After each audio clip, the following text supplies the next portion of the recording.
passar a vida inteira sem saber exatamente o que a natureza esperava de você. E aí, é claro, você vai viver de qualquer jeito, sem saber exatamente qual é a tua praia, quais são as tuas forças e os teus recursos. Você acaba vivendo aonde tem lugar, você acaba se encostando aonde deixam. E aí a vida tenderá a ser medíocre, menos perfeita, menos excelente, menos espetacular. E aí ela é sem graça. Assim foi a minha até os 13 anos, completamente sem graça. Eu ia para a escola, a aula acabava meio-dia, 15 meio-dia, eu já estava com a mochila pronta, doido para cair fora. Cada segundo eu estava doido para cair fora. Quem sabe muitos aqui não estão nessa mesma situação. Último dia de congresso, sábado depois do almoço, as malas na porta, voo iminente, e esse cara falando de Ulisses e Calipso, realmente, viu? Olha onde eu fui parar. Depois da aula, meu pai me obrigava a nadar. Eu detestava nadar. Eu fazia revezamento com um cara que esse sim era nadador por natureza, chamado Ricardo Prado.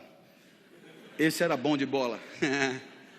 Eu fazia revezamento com ele, ele caía, nadava primeiro, ele abria uma diferença enorme do segundo colocado, aí caía eu e os adversários se aproximavam perigosamente. Apesar de mim, a gente ganhava. Eu fazia de tudo pela derrota. Eu detestava nadar. No domingo, meu pai me levava no Morumbi para ver jogo. 90 minutos esperando terminar. Enquanto ele torcia, eu descascava amendoim. Ele tinha que me avisar, foi gol. Aí eu fingia vibrar para ele não ficar chateado, e ele dizia, foi gol dos caras, caralho, cala a boca que nós vamos apanhar. Meu pai também me levava em escola de arte, é tão legal arte, não é? Para artistas. Tinha aula de argila. É insuportável a aula de argila, você sabe disso. Eu sempre fazia um cinzeiro. Eu tinha que dizer que era um cinzeiro, sempre. Pior do que argila, só origami. Origami, coisa do demônio em japonês. Uma folha de papel, 360 dobras na ordem certa para você chegar num fascinante passarinho que você chucha no rabo e ele abana as asas. Errou uma dobra, fudeu o passarinho. Nunca o meu passarinho abanaria as asas quando chuchado no rabo. Com uma semana a mulher já chamou o meu pai e disse, com seu filho aqui temos 3 tipos de aluno. Primeiro tipo, super talentosos, serão grandes artistas. O segundo tipo, não tem tanto talento, mas estão aí se divertindo. E o terceiro tipo é o seu filho. Ele não é daqui, ele é Ulisses na ilha de Calipso. Ele está fora de lugar. Mas aí aos 13 anos a vida mudou. O professor de geografia entrou no primeiro dia de aula, imagine isso em 1978, nos Jesuítas de São Paulo, Colégio São Luís, na Avenida Paulista. O professor de geografia entra e diz, eu não vou dar aula, o curso será todo de seminários dados pelos alunos. Teve um sorteio de temas, para mim caiu o petróleo, assunto sem graça, mas eu já estava acostumado, a vida era sempre assim, sem graça. Fui para casa estudar, na época me chamavam de CDF, hoje me chamariam de nerd.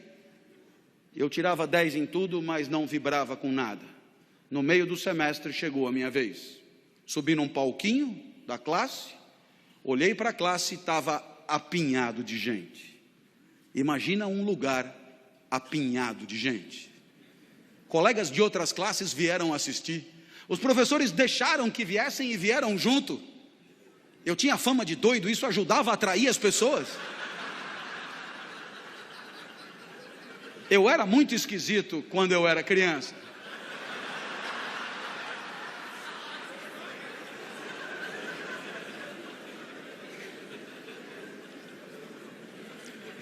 Eu sei o que você pensou,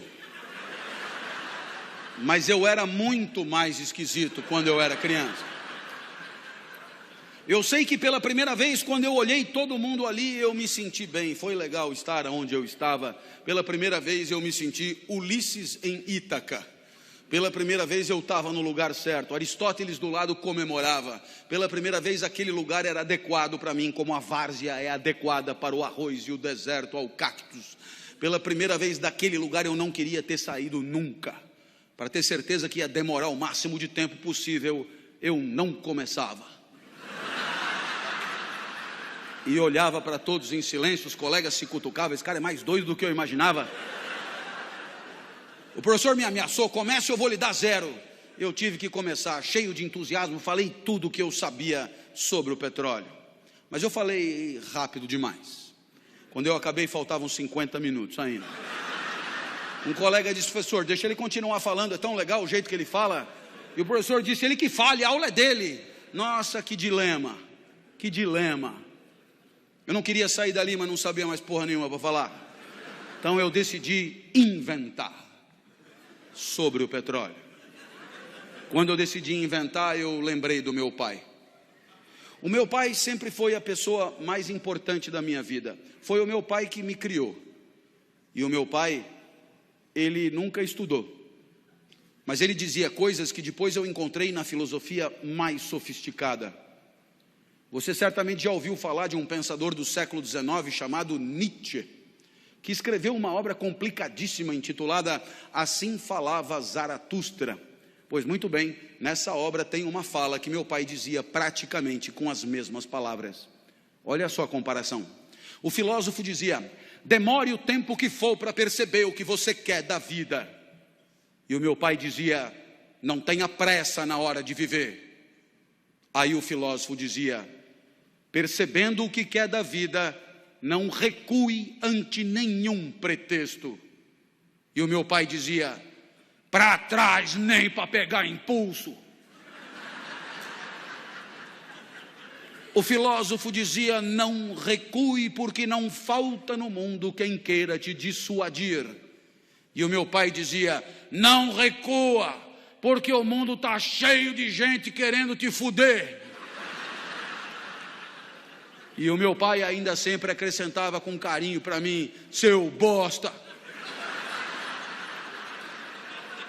Eu lembrei do meu pai, eu me empertiguei, ali não tinha mais como recuar, e eu disse: bem, o que eu falei até aqui está no livro de vocês, é só ler, está fácil. A partir de agora eu peço que anotem, porque o que eu disser não está escrito em lugar nenhum. Olhei para trás e vi que o professor arriou os óculos intrigadíssimo. Eu tive medo, mas eu lembrei do meu pai.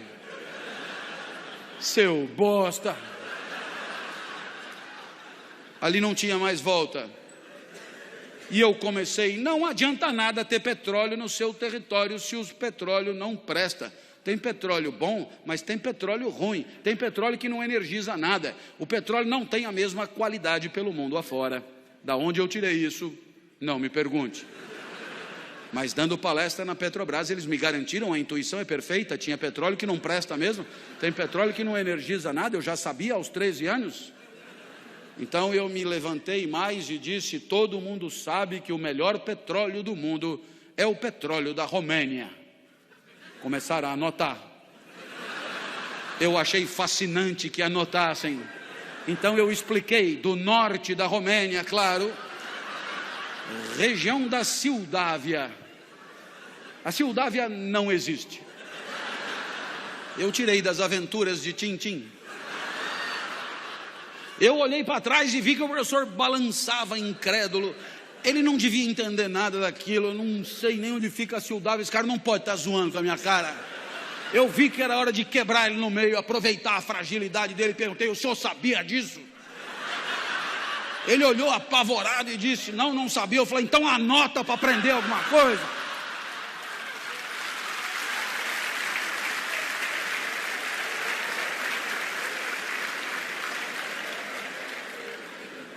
Estava difícil de você aplaudir, hein? Eu sei que...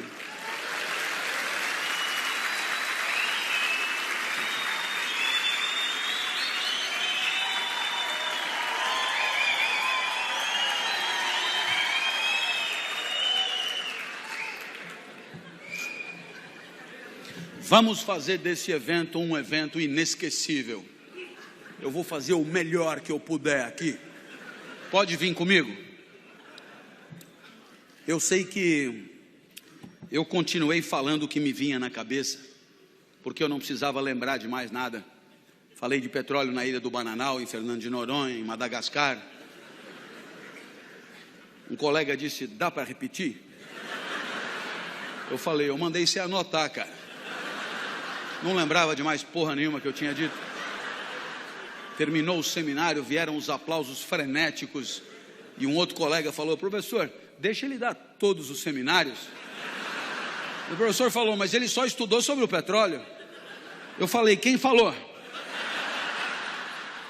Saí dali eufórico, fui encontrar o Fusca branco do meu pai, e o meu pai nunca tinha me visto correr, nem andar, eu me arrastava, na verdade. Ele achou até que fosse assalto. Eu entrei no carro, comecei a contar o que tinha acontecido, e o meu pai, que nunca estudou nada, tinha entendido tudo. Aristóteles no banco de trás do Fusca comemorando. Eu tinha encontrado Ítaca, ali eu tinha achado o meu lugar. Ítaca para mim é a sala de aula, é ali onde a vida feliz é possível, é ali onde a excelência eu venho buscando nos últimos 30 anos, é ali onde a felicidade atravessou a minha vida, dali nunca mais saí. Os gregos comemoram mais uma vida bem-sucedida, aquela pequena goiabeira que virou uma grande goiabeira, aquela pequena planta que não encruou, mas vingou. Essa é a reflexão primeira.